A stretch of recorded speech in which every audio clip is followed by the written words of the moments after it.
नमस्कार, बहुत स्वागत है आपका। इस वक्त 3 बज रहे हैं। आप देख रहे हैं 2022 का महादंगल। हम हाजिर हैं यूपी चुनाव पर सबसे बड़े शो के साथ। स्पेशल शो में आज बात यूपी में निषाद वोट पर जारी पॉलिटिक्स की जाएगी। यूपी में निषादों के वोट पर हर किसी की नजर है। खासकर 2018 के गोरखपुर लोकसभा उपचुनाव के नतीजे के बाद कोई भी पार्टी इस वोट बैंक को हल्के में नहीं लेना चाहती। लखनऊ से उन्नाव तक इस समाज के लोगों को अपने पाले में लाने की लगातार कोशिशें जारी है। हलचल पटना में भी है। पूरे मामले पर चर्चा के लिए हमारे साथ गेस्ट का एक पैनल मौजूद रहेगा, उनसे हम चर्चा करेंगे। लेकिन आइए एक रिपोर्ट दिखाते हैं आपको। आखिर यूपी की चुनावी पॉलिटिक्स में निषाद समाज सेंटर स्टेज पर क्यों है।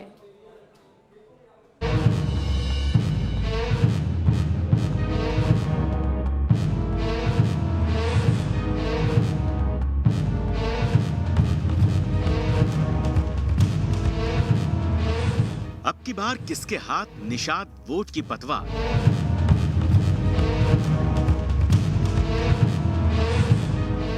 निषाद राज के आशीर्वाद से यूपी में चुनावी नैया पार।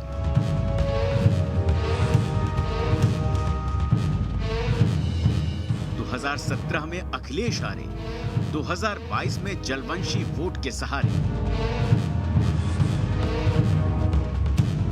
यूपी की चुनावी बसात पर अब पार्टियां जाति को ध्यान में रखकर अपनी सियासी चाल तय कर रही हैं। यही वजह है कि बुधवार को समाजवादी पार्टी के अध्यक्ष अखिलेश यादव उन्नाव जा रहे हैं। नजर है निषाद वोट पर। यहां वो निषाद समाज के बड़े नेता रहे मनोहर लाल की प्रतिमा का अनावरण करेंगे। दरअसल यूपी की चुनावी बिसात में निषाद समुदाय हमेशा से सेंटर स्टेज में रहा है। निषाद समाज के लोगों की आबादी 5% के आसपास है। इनमें काची, बिंद, मल्ला और कश्यप जैसी जातियां शामिल हैं। निषाद समाज अति पिछड़ा वर्ग में आता है। पूर्वांचल में गंगा के किनारे सीमावर्ती इलाकों में इनकी अच्छी पैठ है और 20 से ज्यादा जिलों में निषाद वोट निर्णायक है। यूपी की सियासत में निषाद वोट बैंक की अहमियत को इससे भी समझा जा सकता है कि साल 2018 में गोरखपुर लोकसभा सीट के उपचुनाव में निषाद पार्टी ने समाजवादी पार्टी से गठबंधन करके बीजेपी को शिकस्त दे दी। योगी आदित्यनाथ की परंपरागत सीट से प्रवीण निषाद सांसद बन गए। हालांकि 2019 के लोकसभा चुनाव से पहले बीजेपी ने निषाद पार्टी से गठबंधन कर लिया और इस वक्त प्रवीण निषाद संत कबीर नगर से बीजेपी सांसद हैं। जैसे जैसे चुनाव नजदीक आ रहा है, लोगों को जातियां याद आ रही हैं। लेकिन उत्तर प्रदेश ने देखा है कि 2014 के चुनाव के पहले कैसे जाति विशेष की ही सरकारें बनाने के लिए लोग प्रयास करते थे और जाति विशेष का ही कल्याण करने का काम करते थे। लेकिन 2014 के बाद उत्तर प्रदेश की राजनीति में एक बड़ा बदलाव हुआ है, जहां सबका साथ, सबका विकास और सबका विश्वास इस नारे को भारतीय जनता पार्टी ने लागू करके सभी जातियों को साथ लेकर के उनकी आकांक्षाओं को पूरा करने का काम किया है। निषाद वोट की इसी अहमियत को समझते हुए निषाद पार्टी अब केंद्र से लेकर लखनऊ तक के पावर कॉरिडोर में अपनी हिस्सेदारी की मांग कर रही है। हमारे हर विधानसभा, हर सेक्टर, हर गांव में मेरे कैडर से हमारे लोग ट्रेनिंग दे रहे हैं। ये अब निषाद जाल में नहीं फंसने वाले हैं, क्योंकि इन्हें मालूम है कि दुश्मन कब तक जो शिकारी होता है वो तब तक दाना डालता जब तक ये फंस न जाए। फंस जाए तो दाना बंद हो गया। तो इन्होंने 4-4 बार, 5-5 बार सत्ता दी है हाथी से कील को, पंजा को, तो ये अब किसी के जाल में फंसने वाले नहीं है। यूपी की सियासत में निषादों की अहमियत तो आपने समझ ली, साथ ही निषाद पार्टी के अध्यक्ष के दावे पर भी आपने गौर कर लिया। लेकिन क्या इस बार निषादों का वोट एक मुश्त किसी पार्टी को जाएगा? ये बड़ा सवाल है। अब की बार इसी समाज में एक और भागीदार सामने आ गया है और ये है जलवंशी मोर्चा। खास बात यह है कि इस मोर्चे में फूलन देवी के पति उमेद कश्यप अहम भूमिका निभाने वाले हैं।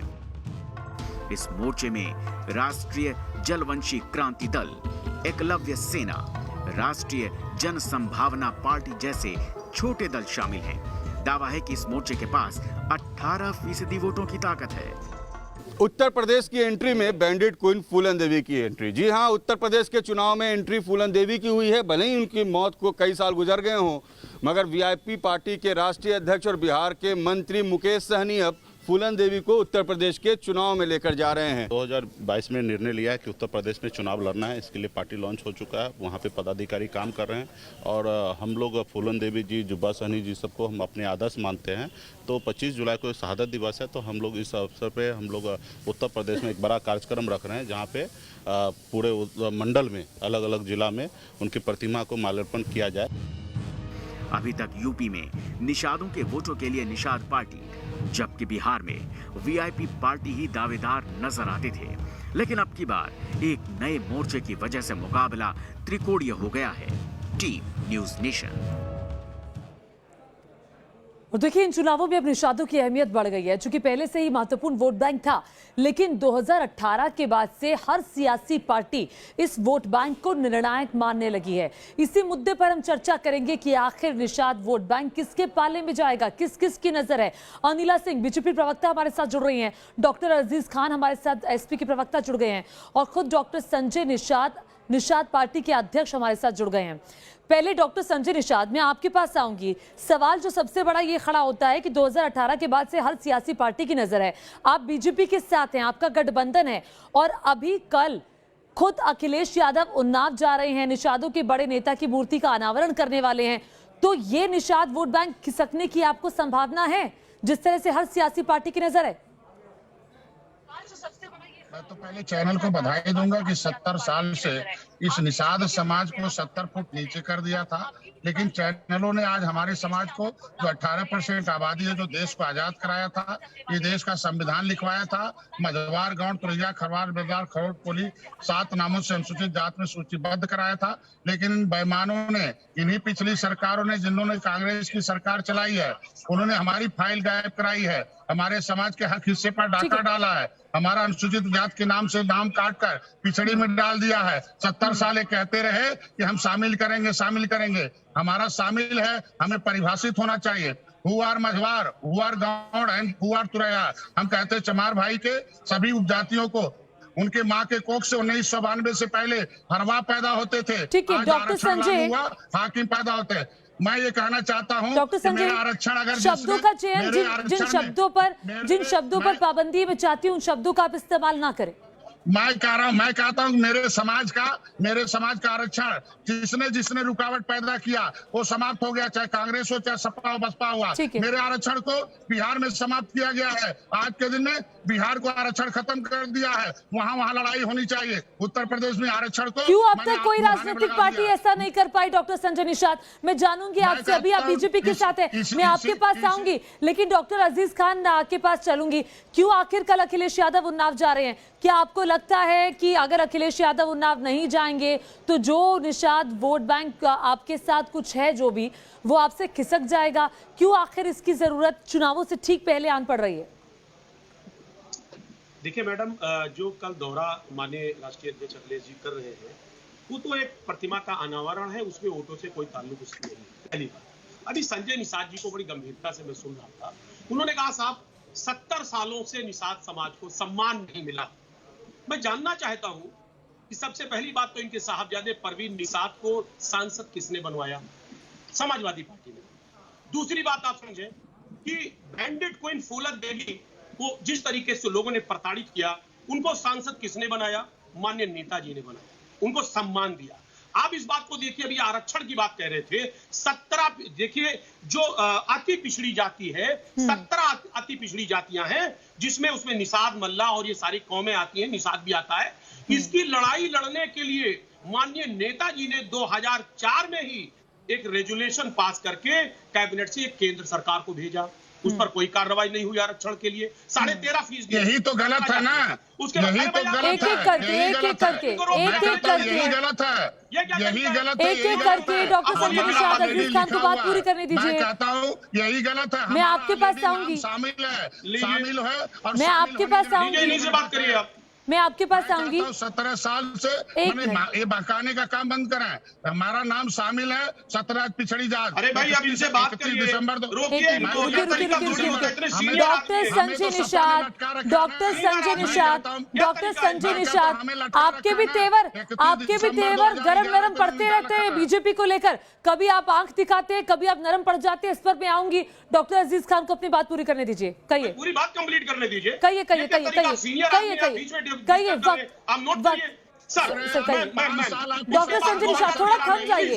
एक एक करके दर्शक समझ नहीं पाएंगे। एक एक करके डॉक्टर संजय निषाद। दिल्ली में हमने जब दिल्ली में इन्हीं के विशंबर जी ने आवाज उठाई अरे भाई, समाजवादी पार्टी के डॉक्टर संजय निषाद, मैडम मैं चाहती हूँ एक मिनट अजीज खान। डॉक्टर संजय निषाद एक एक करके चर्चा करने का एक तरीका होता है। मैंने अजीज खान से सवाल पूछा है, आपके पास भी आऊंगी, आपको भी भरपूर मौका दूंगी जवाब देने के लिए। अजीज खान कहिए।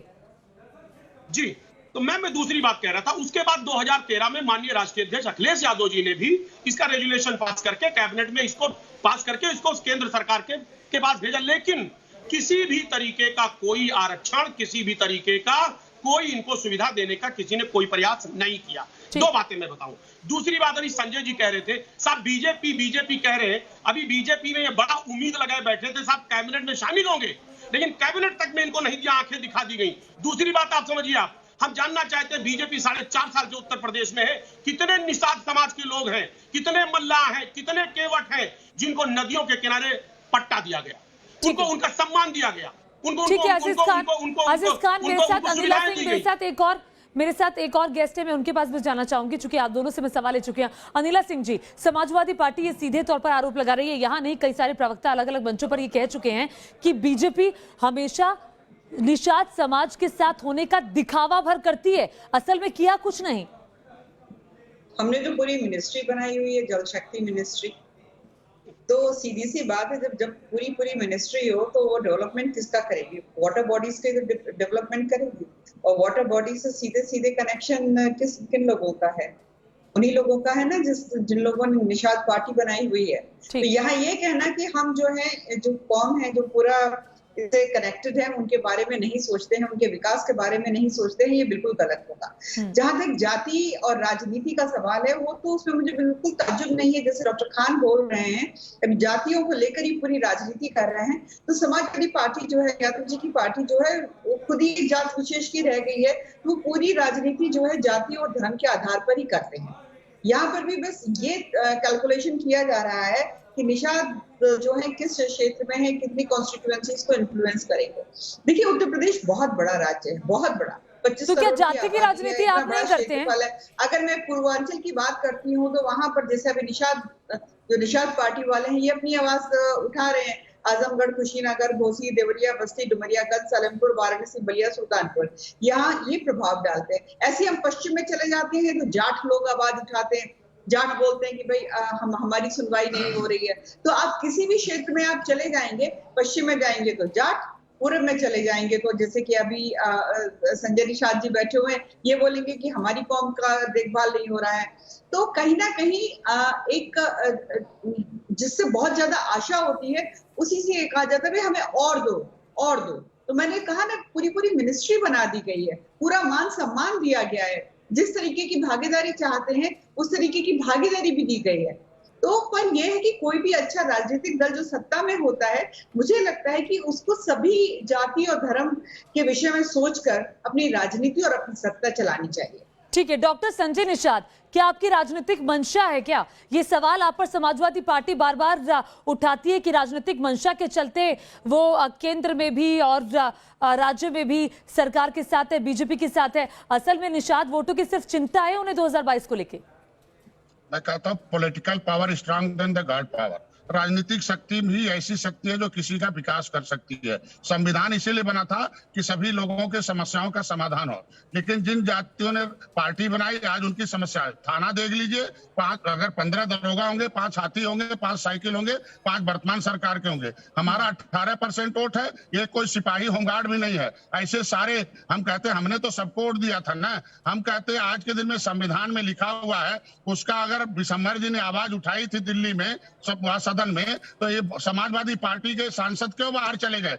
नियत और नीति में अंतर क्यों हो गया? मैं कहता हूं जब हम संविधान में मझवार नाम से लिखा हुआ है तो परिभाषित करना चाहिए। ये जाते जाते दिसंबर में 2016 के दिसंबर में इन्होंने हमें पिछड़ी जात से निकाल दिया। हम कहते हैं अनुसूचित जात की सूची में कहने का ये बात तो पहले भी कर सकते थे ना, जब तक नौकरी लूटनी थी तब तक मेरा नाम पिछड़ी में रहता था।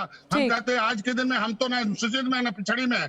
हम भारतीय जनता पार्टी से उम्मीद रखते हैं कि योगी जी जब MP थे, जब वो मुख्यमंत्री नहीं थे, हम राजनीति में नहीं थे, मैं डॉक्टर था, ठीक है। डॉक्टर संजय निषाद, जो सवाल आप उठा रहे हैं समाजवादी पार्टी पर, उस सवालों का जवाब मैं डॉक्टर अजीज खान से लूंगी। क्योंकि स्वागत है आपका। 2022 का महादंगल देख रहे हैं आप। यूपी में निषाद वोट बैंक पर सभी राजनीतिक पार्टी की नजर टिकी हुई है, लेकिन निषाद वोट बैंक की क्या चाहते हैं, क्या वो चाहते हैं, इसी पर हम बातचीत कर रहे हैं। और ये वोट बैंक किसके साथ जाएगा, इसी पर बातचीत करने के लिए डॉक्टर संजय निषाद, डॉक्टर अजीज खान और बीजेपी प्रवक्ता अनिला सिंह हमारे साथ बनी हुई हैं। डॉक्टर अजीज खान, सबसे पहले तो डॉक्टर संजय निषाद ने ब्रेक पर जाने से पहले जो आरोप समाजवादी पार्टी पर लगाए थे, मैं चाहती हूँ आप उसका जवाब दें। इसमें दो बातें हैं, जरा मैं बता दूं। पहली बात तो ये कि कैबिनेट में लगातार प्रयास करते रहे सेंट्रल गवर्नमेंट में, लेकिन इनको मौका नहीं मिला। एक बात ये कहीं ना कहीं फ्रस्ट्रेशन है। आज बीजेपी उत्तर प्रदेश और केंद्र दोनों जगह है। देखिए 17 जो पिछड़ी जातियां हैं उनको 13.5% है, और इनको अगर आरक्षण मिल जाए तो इनका कल्याण हो जाएगा। क्या उत्तर प्रदेश सरकार, अनिला जी सवाल का जवाब दे, या उत्तर प्रदेश सरकार क्या ये रिकमेंड करेगी केंद्र सरकार को कि ये 13.5% जो निषाद समाज या अन्य पिछड़ी जातियां हैं, अति पिछड़ी जातियां, उनको आरक्षण मिलेगा? और अगर ये इसमें मना करती हैं तो इसका दूसरा रास्ता है कि धारा 341 अनुच्छेद 341 में प्राविधान है कि विधानसभा में पास करके और 9वीं सूची में डाल करके, जैसे तमिलनाडु में 69% आरक्षण दिया गया, आरक्षण दिया जा सकता है। तो क्या बीजेपी इस पक्ष में है कि जो 17 अति पिछड़ी जातियां हैं? अच्छा डॉक्टर अजीज खान, इस सवाल का जवाब तो मैं ले लूंगी, जरा मेरे एक सवाल का जवाब दे दीजिए। अचानक से निषाद समुदाय की याद आपको क्यों आ गई जब चुनाव नजदीक है? तो पहले आप क्या सोए हुए थे? हम पहले से ये वकालत कर रहे हैं जो मैंने आपको बताया। माननीय नेताजी ने भी 2004 में यही काम किया था। 2013 में माननीय राष्ट्रीय अध्यक्ष जी ने भी इसको यहां से रिकमेंड किया था। अब तो डबल गवर्नमेंट है, डबल इंजन की सरकार है, उत्तर प्रदेश में भी है और केंद्र में। ये चाहे तो उनको आरक्षण दे दे, और इसका बहाना नहीं ढूंढ सकते, क्योंकि तमिलनाडु में 69% आरक्षण दिया जा गया है और उसका प्राविधान है धारा 341 में। एक बात बताया, अनुच्छेद 341 में। दूसरी बात, अभी अनिला जी ने सवाल किया, मेरे को बाकी में मान दीजिए, प्लीज मेरे को बाकी में मान, जल्दी छोटे में कहिएगा, छोटे में। मिनिस्ट्री बना दी। हाँ। अनिला जी ने कहा मिनिस्ट्री बना दी। मैं मिनिस्ट्री कागजों पे बनने से क्या फायदा जब उस समाज का कोई हित नहीं हो रहा है? अगर उस समाज का कोई हित नहीं हो रहा है तो कागज में बना करके क्या करेंगे? अनिला सिंह, आरक्षण मिलेगा क्या? बहुत छोटे में जवाब, मैं आपको बहुत टाइम दे दिया सर। नहीं देखिए, ऐसा है, आरक्षण का विषय जो है ये 20 मिनट की डिबेट में सेटल नहीं हो सकता है। ये पूरा टेक्निकल सब्जेक्ट है, लीगल सब्जेक्ट है। इसके ऊपर मैं अभी कोई उत्तर नहीं दे सकती, क्योंकि मुझे बिल्कुल कोई भी जानकारी नहीं है। मुझे मालूम है कि मैं क्या हूँ, मैं एक मात्र प्रवक्ता हूँ। ये बहुत बड़ा क्वेश्चन है जिसका उत्तर मैं नहीं दे सकती। ठीक है। बात बहुत साफगोई से आपने ये कहा, बहुत साफगोई से आपने कहा अनिला जी, आप तारीफ के काबिल है। बहुत शुक्रिया। वक्त मेरे पास नहीं है। अनिला सिंह आपका बहुत शुक्रिया, डॉक्टर अजीज खान आपका भी जुड़ने के लिए बहुत शुक्रिया, डॉक्टर संजय निषाद आपका भी बहुत बहुत शुक्रिया। और इसी के साथ हमारी इस खास पेशकश में वक्त हो गया एक छोटे से ब्रेक का।